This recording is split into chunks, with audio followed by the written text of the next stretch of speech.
that's stuck in the grind of long commutes, endless hours on your feet, and that constant feeling of missing out on precious family moments. And have you ever wondered if is a way to use your expertise and knowledge and skills in a way that gives you that freedom and flexibility, balance, and time back to finally enjoy life outside of work and take care of yourself? I'm Stephanie, a doctor of pharmacy with 20 years of clinical practice, and I've been where you are. So this is your Remote Remedy podcast. It's a show that's here to help you break free from the traditional pharmacy grind and discover the world of remote pharmacist jobs. So every episode, we'll dive into actionable tips and help you navigate that transition to remote work, build your confidence, and create a career that works for you. So whether, I don't know, you're dreaming of working from home in your PJs, or just traveling the world while you work, or just maybe reclaiming that time and sanity back, this is for you. I also have created a newsletter just for pharmacists where I share insider tips, resources, and where you can join a community of hundreds of pharmacists that are already on the waitlist for my exclusive course where I help you land your dream remote pharmacist job. So join today and take that first step towards your dream career job. So the link to join is right in the show notes, so don't forget to check it out.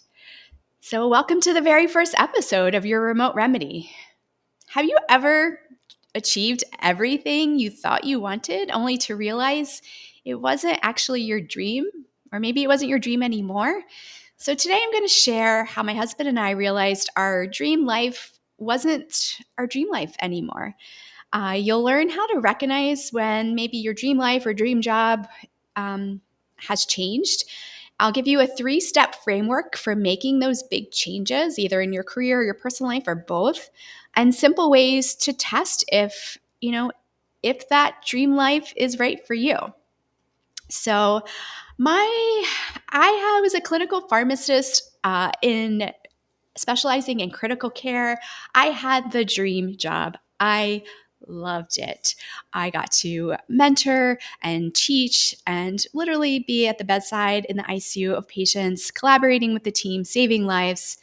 It was amazing. It also was extremely stressful. And once I had my first daughter and went back to work when she was 12 weeks old, I kind of lost that fire in me, and it was really just hard to juggle both for me. And I wanted to spend more time with my daughter, but I still wanted to have a career. And that was the hardest decision of my life, to leave that job. I had a family there. I had built rapport that for over almost 10 years that I had to let go and walk away from. I did try to stay, but they weren't willing to, at the time, be open to giving me more flexibility, which I think they did me a favor in the long run, and I'm okay with that now. And I ended up moving into a part-time role that was way less stressful. And for my husband, he spent 17 years training to be a trauma surgeon and had the ultimate job that pretty much any trauma surgeon would want to have. But his schedule was insane, and he worked every other weekend. He would be at work for almost 100 hours a week on his on-service weeks, and we really didn't get to spend much time with him. And we had 2 daughters by that point, and we didn't really know what to do. We were living, in a great neighborhood in the suburbs. We had a beautiful house. We had all the things, and it just felt like something was off. And so it really was during the pandemic when we really highlighted that how much we were missing and what we wanted to do with our girls. So we wanted to adventure with them, take them hiking, skiing, camping, spend time at the beach with them, travel with them, so many things. And it was really hard with my husband's schedule and also where we lived in proximity to all these things. And so we explored lots of different options, and it was really hard to even recognize that we wanted to make a change. And we went through a lot of different processes, and I'll give you our framework for how we actually even started to consider a different path, which was crazy at the time. So, our first step I recommend is to separate your vision from the rest of the world. So, listen to what that inner voice is telling you.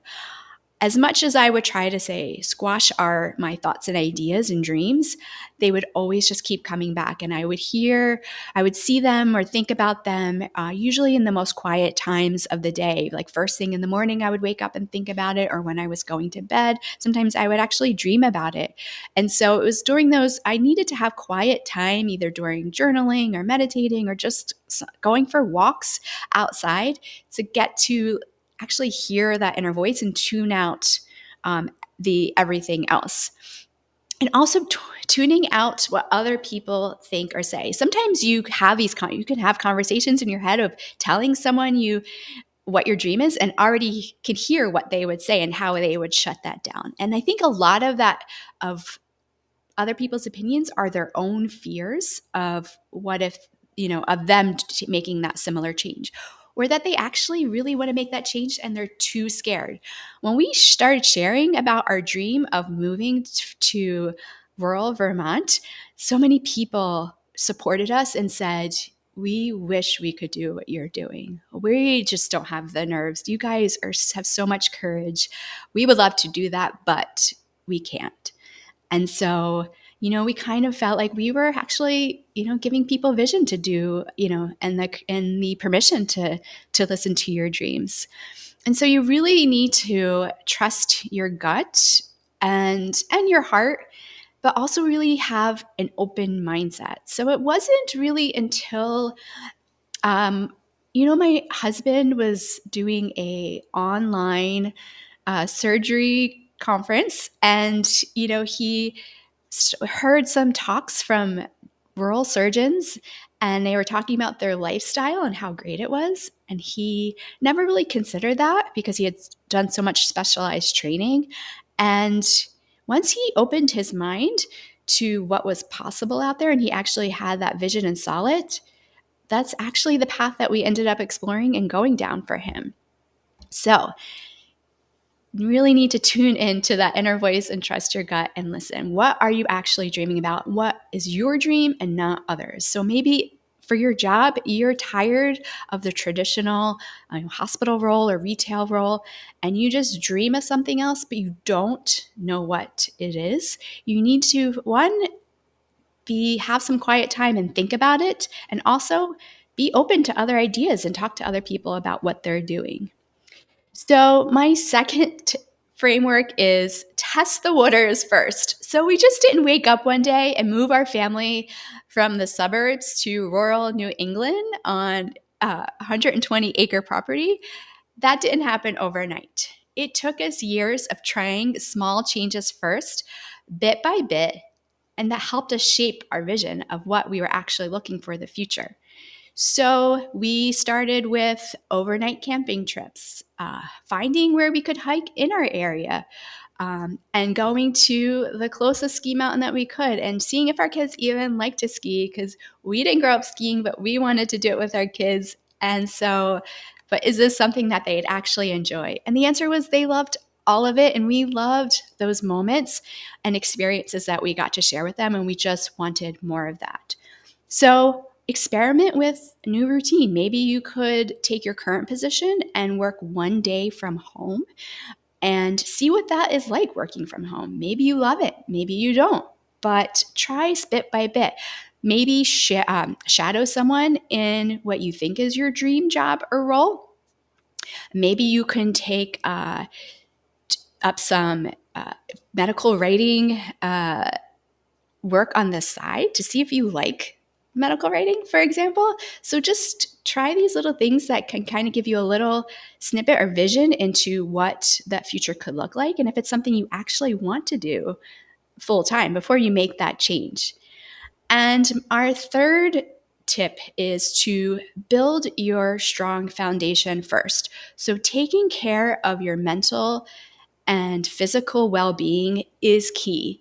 So you need to approach a big change like this from a place of strength. So when you are stressed out, when you're not getting enough sleep, and when you're not eating healthy and getting some regular movement into your routine, your body feels is in a chronic state of stress, and it is so hard to make these critical decisions because you're kind of in that fight or flight mode. So you really need to lower that stress and to have that time where you can be creative and think about all the different options that are out there before you just jump into the next thing that looks shiny and new.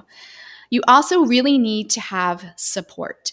So, for talking to friends that you can and family, we could not have made this huge change from our suburbs to our rural life here in Vermont without the support of our friends and family, people to talk to. Am I doing the right thing?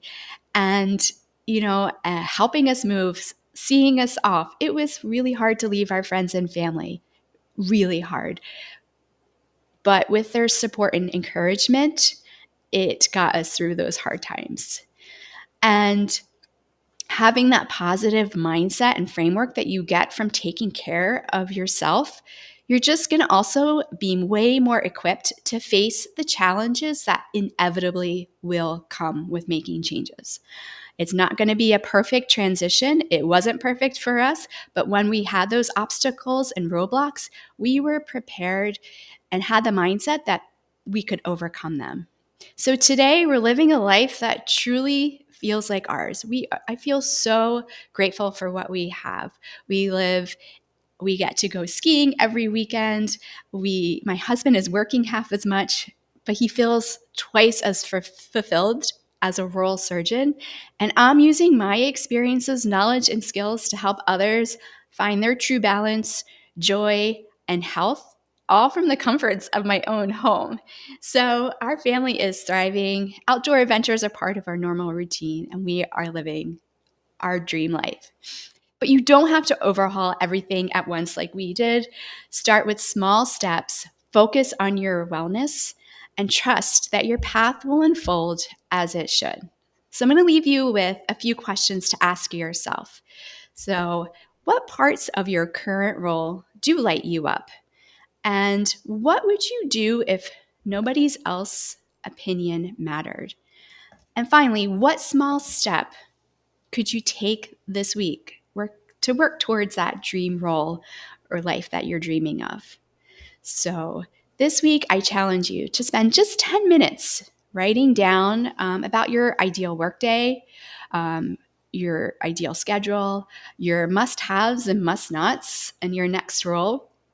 And think about what kind of work you can see yourself doing, how it makes you feel, and what time do you want to wake up? What time do you want to get dressed? All those things. And connect with me on LinkedIn. That's where I spend my most time, Stephanie Smith. And connect with me and please message me. I love reading everyone's messages and I personally respond. And message me one insight you got from this episode. And I would just love to hear that. And so right now, I'm actually recording this episode in the middle of winter in snowy, cold Vermont. We're loving it. But my skin, up until now, has been telling a different story. But I started using a brand, Emma Co., and the products are made by a pharmacist, Dr. Allison Brennan.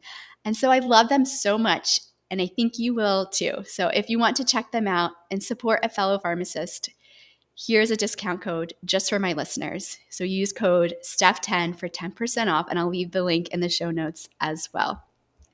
Thank you, and hit subscribe.